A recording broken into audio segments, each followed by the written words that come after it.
Hello and Merry Crisis, my name's Flippa and I usually thrift and flip stuff. This video's thrifted item is this fabric, which has been at the bottom of my hoarding pile for years. I mean, pile makes it sound healthy. It's a mound by now. So this fabric looks like Christmas wrap and I don't know if it's in a good way, but it also happens to look a lot like this amazing piece from Gucci's fall 2020 runway. So for ages now, I've been wondering what you're supposed to wear at like Christmas or the holidays. And I don't know what could possibly be more suitable than this gift wrap, good Christian schoolgirl from like the 1940s looking dress with the wintry lace. So anyways, I recreated it somewhat as best as I could and I wasn't entirely happy with how it came out. Mostly I was sour about the back and the sleeves, so I've been thinking of remaking it, this time in the gothic pilgrim style, also seen on the Gucci runway that time. So I might make a video on this, maybe comment down below if you would like to see that. I'll probably make it anyways, but like, encouragement is always encouraged. I think I'm done talking, so let's get into it, shall we? Yes, we shall, and let's start off with the stuff you need. First off, this fabric that's maybe just ugly enough to look cute. This was tartan, 100% cotton. Thrifted years ago, I used about 150 by 105 centimeters. White fabric, you don't need very much at all. I bought half a meter, but I only used like a quarter. Some lace, and you need buttloads. I initially asked for 3 meters, just to be safe, but on the roll there wasn't much left after the 3 meters, so I was like, you know what, I'll take it all because I didn't want to waste the small piece that was left. So it was actually 4 meters total, and thank heavens for that because I ended up using almost all of it. White and red thread. And a hook and eye closure for the back. Before we can make this pattern, we need some measurements. Okay, so for most of these measurements, you can use standard sizing charts that will have basically the average measurement of your size. So here are the measurements for different sizes. This chart is just a standard European size in centimeters.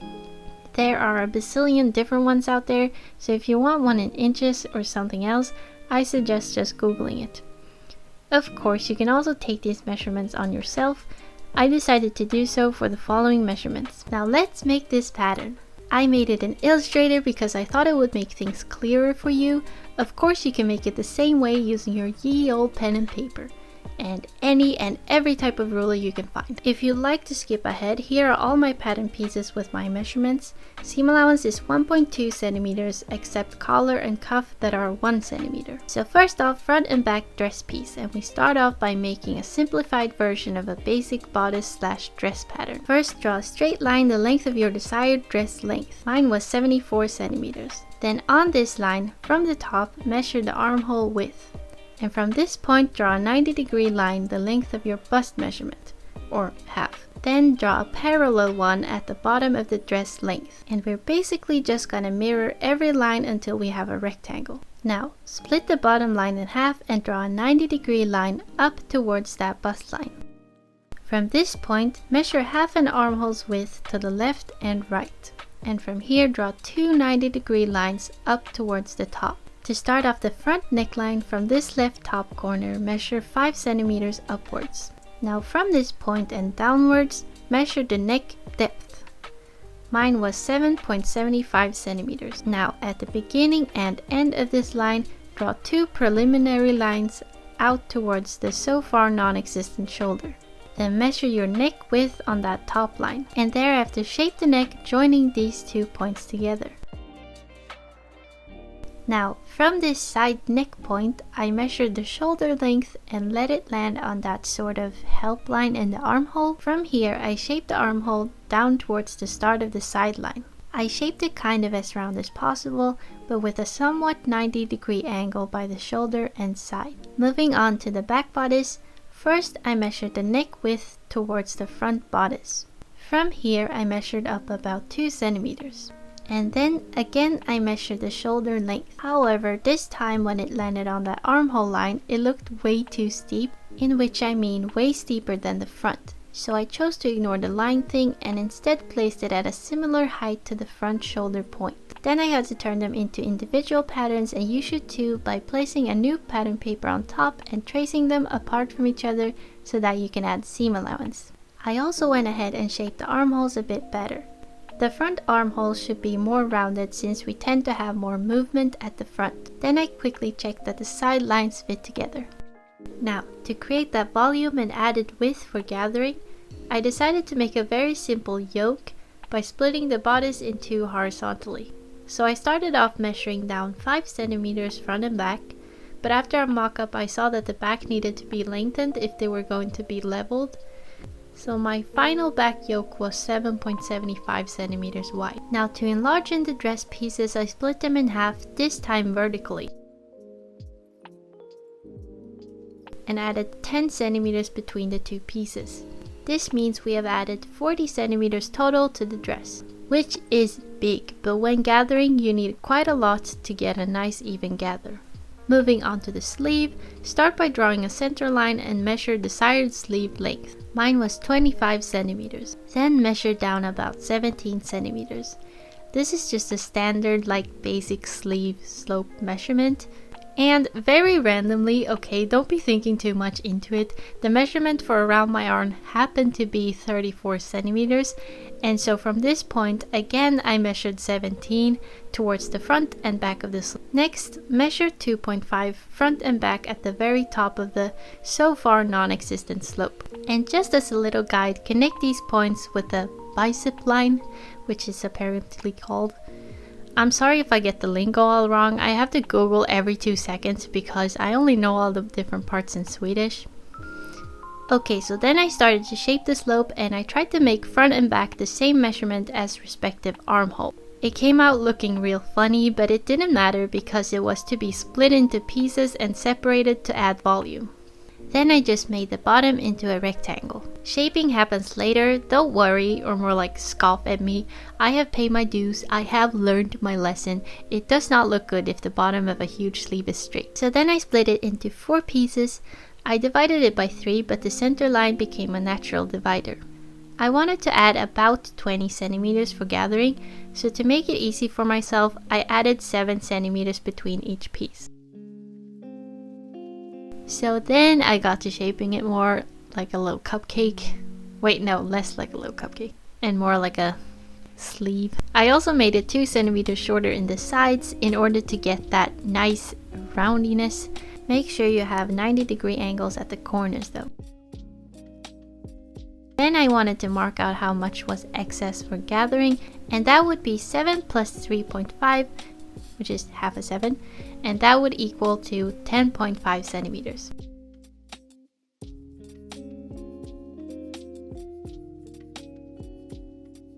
Then again shaping a nice slope. Then I just checked if that mark was about right, like did the slope fit in the armhole, and it kind of did. So moving on to the cuff for the sleeve. I made a full-sized cuff for some reason. You could obviously make half and cut it on a fold.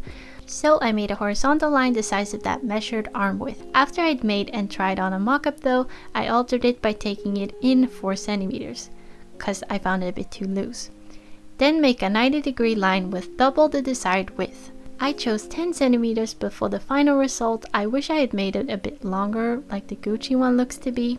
So then turn it into a rectangle, and I also just made a fold in half line. Next up we have the sailor, or plate collar as I think they should call it, or maybe more like tray, the collar anyways. So I just copied front and back neck since they are going to be sewn together. As for the rest of the measurements, I took a wild guess really. It's very difficult to know what a collar, especially this kind, is gonna look like.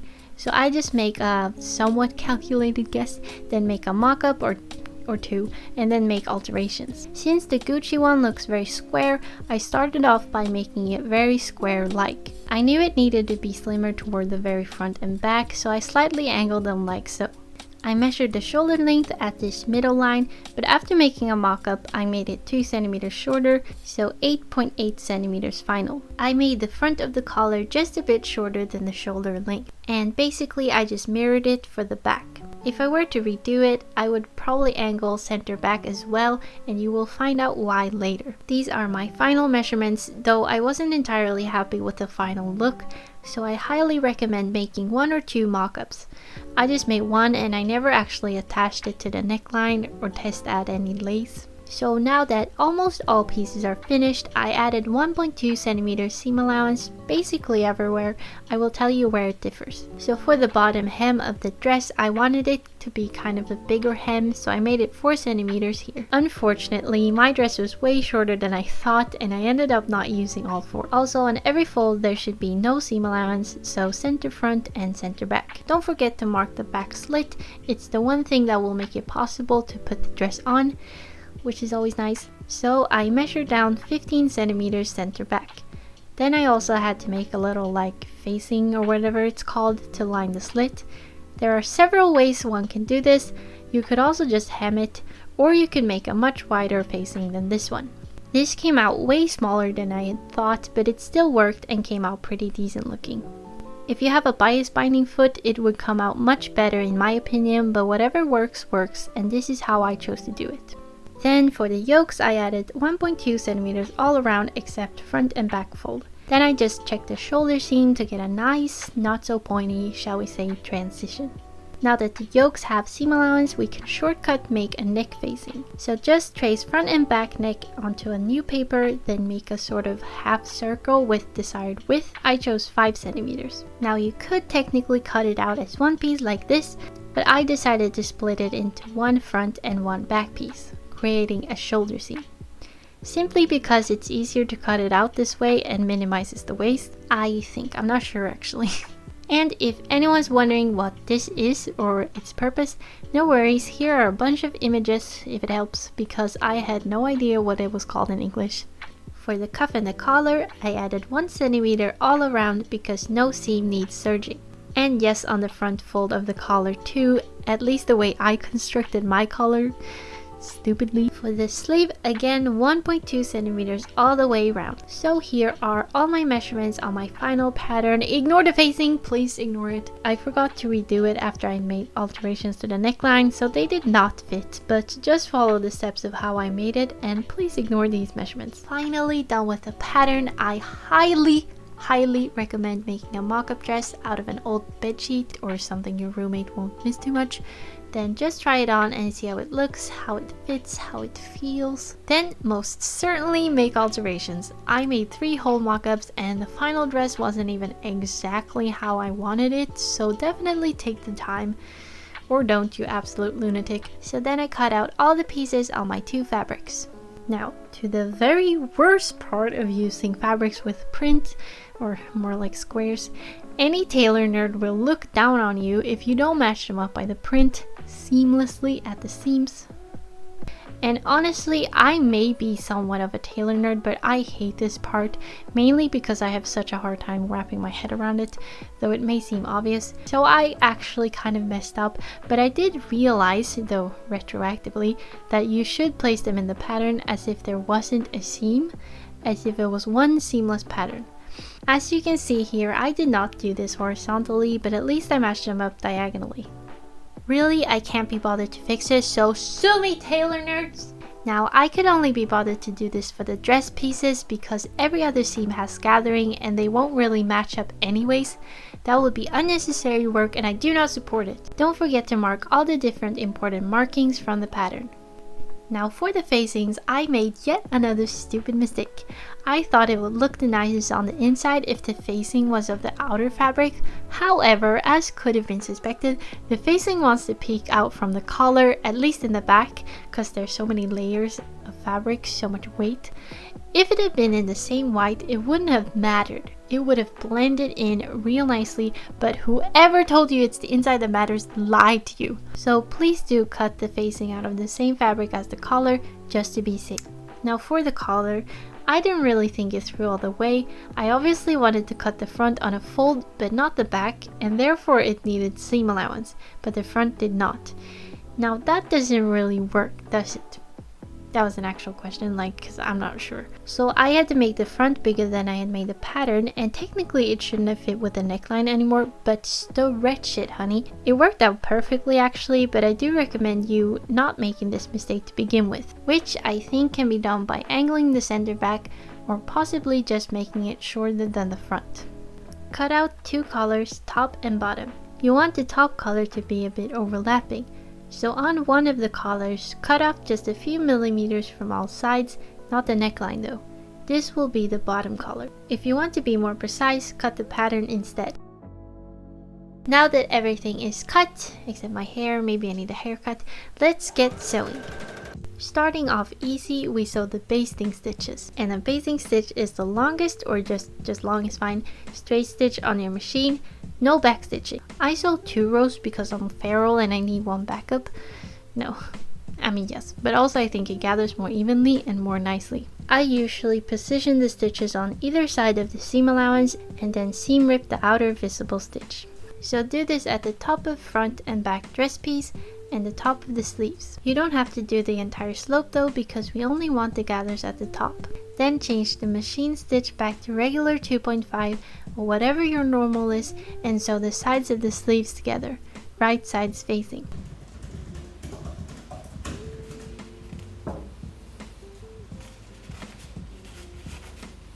Now to gather, pull the 2 bottom threads and like shimmy it down. To see how much to gather, place the yoke on top until they are the same size. Then start pinning them right sides together.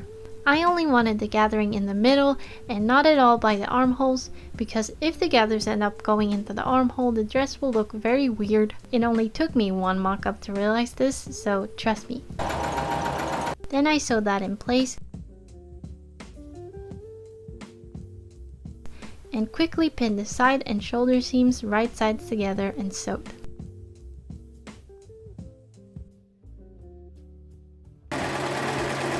Then it was time to polish up those seams, as many as possible in one sitting. I used my serger, but you could also use the zigzag stitch on your regular machine. Starting off with the bottom of the facings and center back seam of the back facing. Then the side seams of the dress. You could either press it open and serge both sides, or live the easy life like me and serge it together. The dress is very loose, so what does it matter? Then that gathered yoke meets dress seam. And shoulders. And last but not least, wait no it is least, yeah, the little like back slit facing thingy around all sides except the top. Then it was time to make the slit center back, so not at all thoroughly, I tried to pin the little rectangle's middle mark down the center back. Then sew that down with a basting stitch, stopping about 1 centimeter in at the bottom. Then a few millimeters to the left, like 2 to 5, I sewed again with a regular straight stitch. Repeat on the right side. Then I cut through that basting stitch, absolutely forgetting to leave that 1 centimeter at the bottom, but oh well, you do that though, good for you. Then one could press and sew it down, but I tried to do as many steps at a time as possible so I don't have to move my camera. So first I tried it on to check if it looked and fit the way I wanted. Okay, so we have a dress now. It looks a little bit like a funky sack of potatoes, but I think with all the added details it's gonna look better.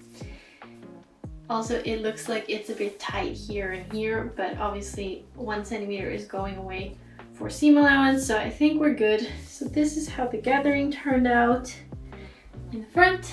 Here's the back with the slit. Obviously it's not going to be pinned this way, so this is just a rough idea of how it would look. So then I pressed that down, making sure the little slit was well hidden away in there. The cuff press was entirely unnecessary, I later discovered. Back to pinning things, I pinned the front and back facings together. Right sides facing, and also the side seam of the cuffs right sides. Yeah, I'll just tell you whenever it's not right side, shall I? It does happen, just not often. While we have the camera at this part of the table, I sliced the lace basically in half because it was way too wide. Back to the machine. First I sewed 2 basting stitches along the bottom of the sleeves.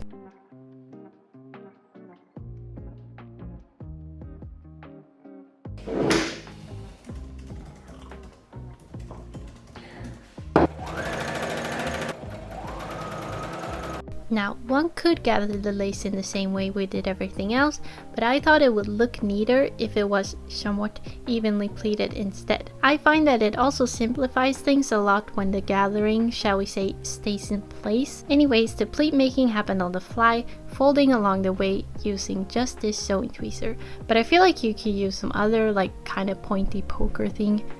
chopsticks maybe, pen, crochet hoop, finger, I don't know, go ham. So I had no idea the 4 meters were not endless, and I played it quite narrowly. If I did it again though, I would want it even narrower, so possibly I would buy 5 or 6 meters of lace. Once the 4 meters were up, I started by pinning it down along all the edges of the collar, not the neckline of course.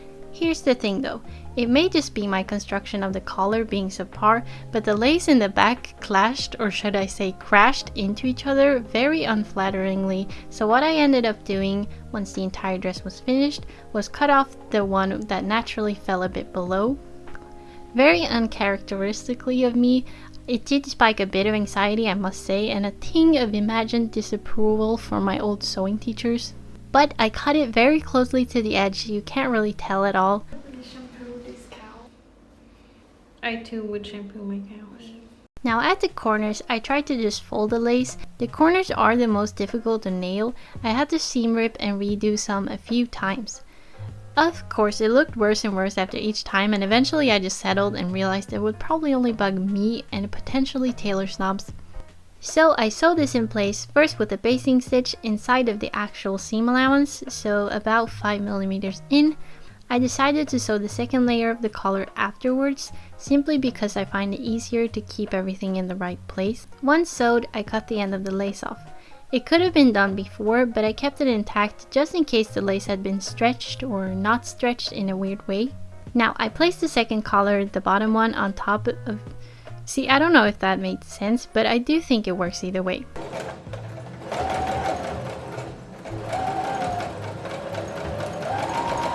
And sewed all of it in place. Now to make those corners as cornery or sharp as possible, I cut off as much excess fabric as possible and cut out a small triangle right by the corner. And once turned right side out, you can poke them out with a stick or something. Same principle for the cuffs. I pinned it along the opposite side of that unnecessarily pressed edge. Now this type of lace is similar to tulle in that it doesn't fray. I mean, not really, which is always nice because it doesn't need pleating or worse, serging. So I just cut it straight as possible, and once I had sewed it in place around the cuff, I sewed the two ends together, just overlapping each other. Now don't do what I did, don't be generous, really make it as tightly pinned and stretched as possible so that the lace may want to be nice and stand tall up towards the sleeve. Unlike mine that had no will to live whatsoever and just crippled down as if gravity is really all that. And this is how much was left after those 4 meters. Of course I later cut off one of the center backs, but anyways. Now it was time to gather the bottom of the sleeve. You hopefully know the drill. Then I pinned right sides together, lace up.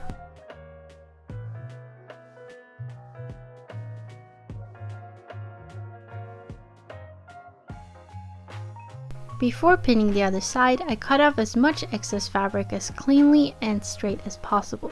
I even went as far as to zigzag that raw edge. Not necessary though, I did this because the white fabric was a bit see-through and we wanted looking nice and tidy in there. So now I folded it and pinned so that the seam allowance ended up inside the cuff.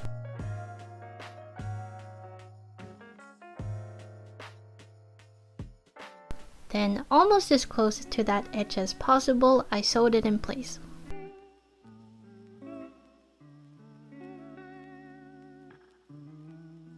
With the cuffs done, it was time to attach the sleeves to the dress, right sides together again, and I gathered it until it fit inside the armhole. Then I placed all the gathering between the bottom of front and back yoke, so just on top of the slope basically. So then I pinned and sewed it all down.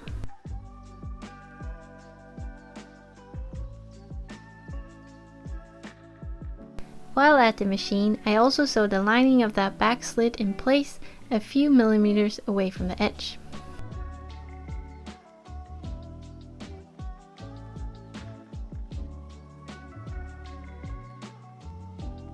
Then I serged the armholes.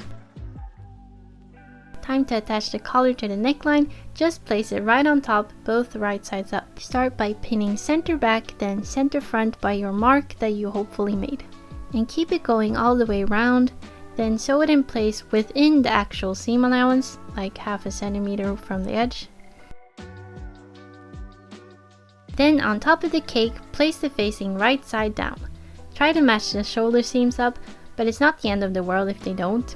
I have to say, because mine did not. Then understitch it. There are several ways to do this, and I tried all because we do not want this facing that should have been in white, would have made my life a lot easier to peek through. It does want to naturally because there are so many layers, so much weight. I sewed on the outside as well. It doesn't really matter because the collar will obviously keep it hidden. You can also sew the facing in place quite sneakily in the shoulder seams.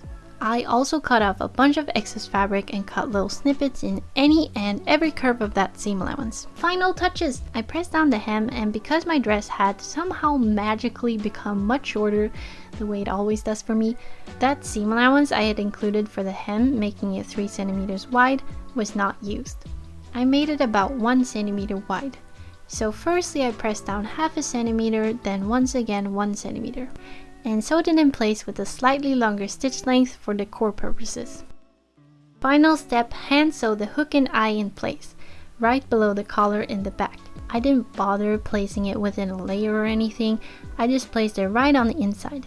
So up and down we went.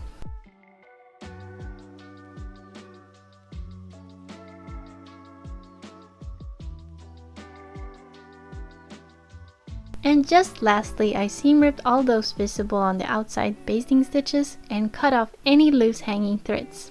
And so we are done, and now for a very, very cold photo shoot. You have a huge jacket on. Yeah, but we're cool. Guess I gotta.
I'm gonna get a cold after this.